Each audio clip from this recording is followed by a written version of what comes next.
Great bandage. You have to put a tourniquet on. Okay. And then a hat. A very good idea. Your scalp won't get burned and you can shade your eyes again. Okay? Well, this shades your eyes, but I don't know. Oh my! You're going to get burnt and peeled. And right here, you're showing your legs. Good shoes probably, but they're pretty nice. They're going to get ruined. Okay, you're going to cross water. You're going to go in dirt and dust. And then you look ready for a run. No electronics. No. These. Not in those days. No, for very many reasons. One of them. These days. This is easily still for those days. That's right. But in those days, they didn't do electronic. We're going to redo it. Distraction. There is one thing that happens on trek, and you bond, and it's a lovely, lovely experience. You not only bond with the people that you're trekking with, but you also bond with the spirit that is there with the Lord. Those that have gone and done that trek before, you bond and you feel that. If you don't have the interferences that we experience these days. So none of that, none of that. This is a no, this is yes. No. No. And yes. Thank you for being so good to show us the no's and the yeses. That's super. So older shoes with a good arch support that have been broken in. Never new shoes. But thanks for buying your best for tonight. They often cause blisters. Something, if you do get blisters, moleskin and duct tape. My kids swear that duct tape is even more relieving than moleskin. Okay. It says right there, duct tape applied to your heels before walking can actually prevent blisters. No flip-flops. No. Sports socks, water shoes, or old tennis shoes for river crossings. Right here is a really good pair of socks. Sorry? Yeah, the bamboo is really The bamboo is really good for hiking good. and prevents I blisters. thought I would have lots of blisters, and I did not have any. So. Really? Did you hear that? No blisters because of the bamboo socks. Super, thank you. And you can get bamboo socks. I've seen them around there at the Scout Shop for sure. Big Five Sports stores, things like that.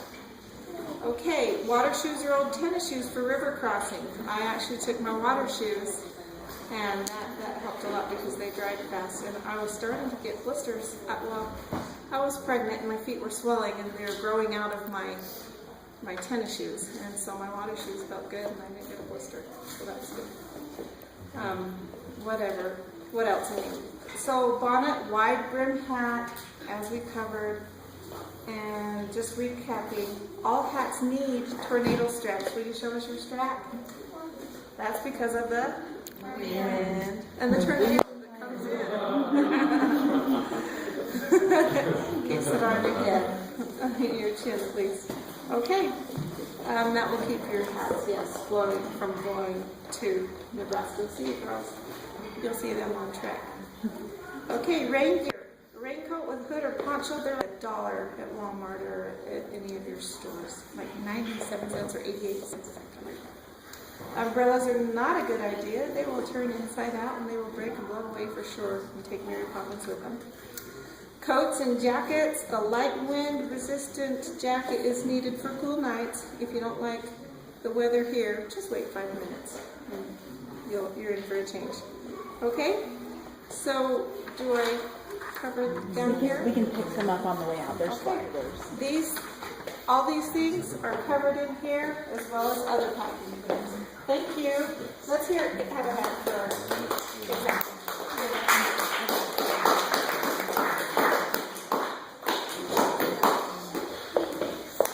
Mr. Davis. Now Spencer's going to talk to us about progress. While he's coming in, you guys, that hat that Ben was wearing, you can get for $4.95 at Deseret Book. Wow. So, and then they also have, where Ben had a bandana, That's great because if you get it wet, it keeps you so cool. It's like miraculous. But there's also, Spencer will probably talk about it. These neck coolers you can also buy at Deseret Book for $2.95, I think it was. And they have like vermiculite, I think, inside. So you soak it in water for about 20 minutes and then they puff up. They say they last for 2 days. How long did it really last? A day and a half. So that's good too because it's full of water and you just wrap it around your neck. So But it's reusable. Yeah. Like you can use it hundreds of times. yeah, it says thousands on the packaging, I think. 5,000. Wow. All right. So for buckets, you just get a 5-gallon bucket, and there's 3 different ways. You can just use the regular bucket. It's not very comfortable. Or Put it on the chair so everyone can see. so you can just use the normal 5-gallon bucket lid, just the lid. Or first time we went on trek, we made these. It's just a pillow, kind of. You just put some padding in there and sew it up, and put some elastic in there, and it pulls right over the bucket lid like that. And then you can take it off and use it as a pillow. Or this is just, you drill a hole through the bucket, you take a circular piece of wood, put some foam on it, and just staple some fabric over that, and put a wing nut on it to make it stay. So those are the kinds of options. Yeah, it's so that it's comfortable to sit on and you can use it as a seat.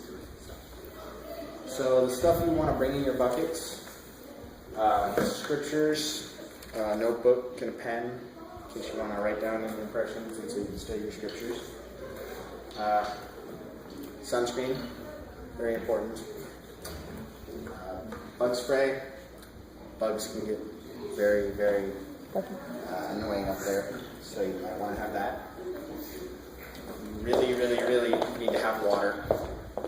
Probably more than one water bottle, because you can get really, really dehydrated hiking in the heat. So I probably would bring at least a liter for every day of hiking. Some sort of water kind of shoes. I just have sandals.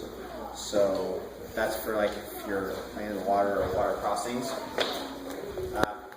If you want, you can bring gloves for pulling the handcart. I have gloves here. These are just like work gloves, and these are some athletic gloves.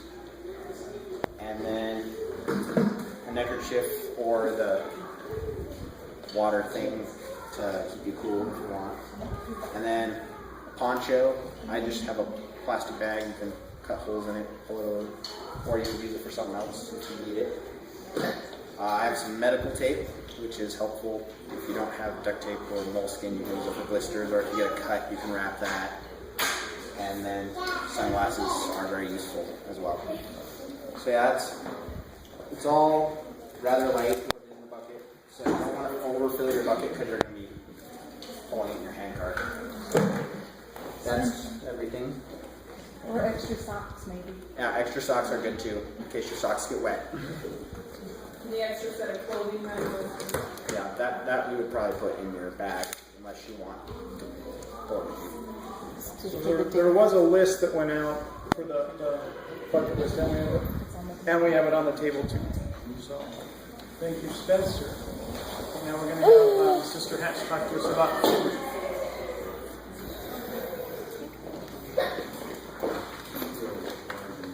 Alright, well I was given the easy one. Food will consist of 4 ounces of flour per person per day. Can you imagine? I mean, that's just, heartbreaking to think what they were living on. So we want to live a little bit better and enjoy it while we're there. So we like to do Dutch oven cooking. And so some of the things that we want to cook while we're there is Mountain Man breakfast, and that's made with hash browns, eggs, bacon, that's like the main stuff, onions and other things. We just cook that in the Dutch oven. And also like some chicken.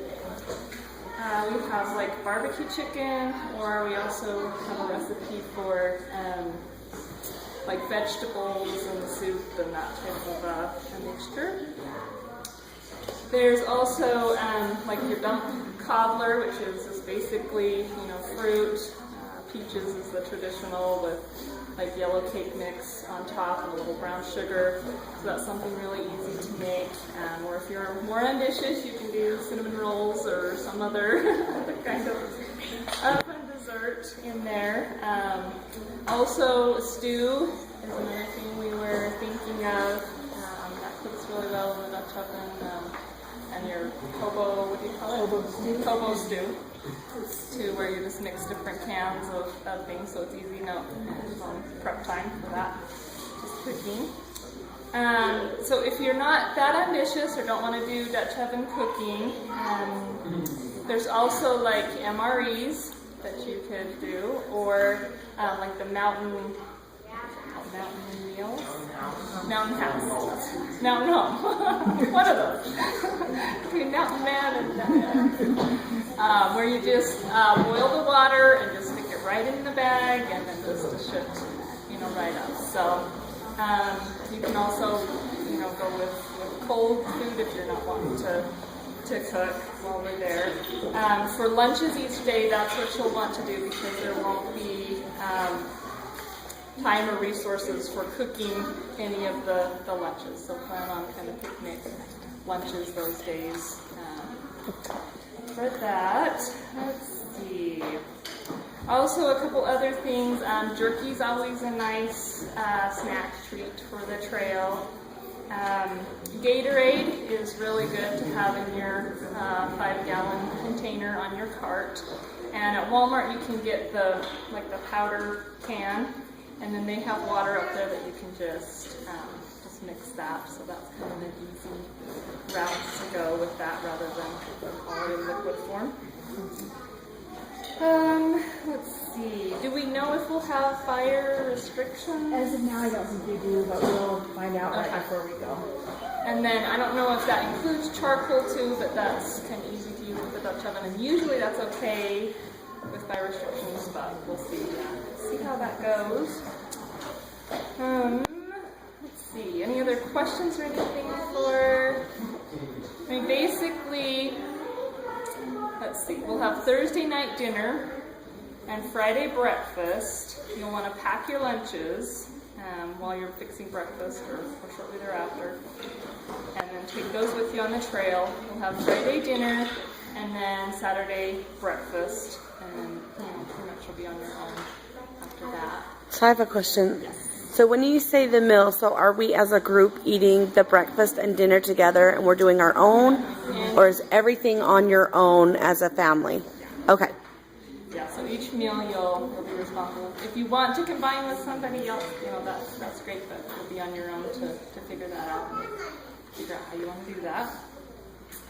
So, let's see. Also, I was going to mention, put some books up here that are really good. The Price We Paid, and then Rhonda's Tell My Story Too. It's really good. If you're looking for a pioneer person that you want to be, or just even to get a feel for who these people were and their stories, this one's always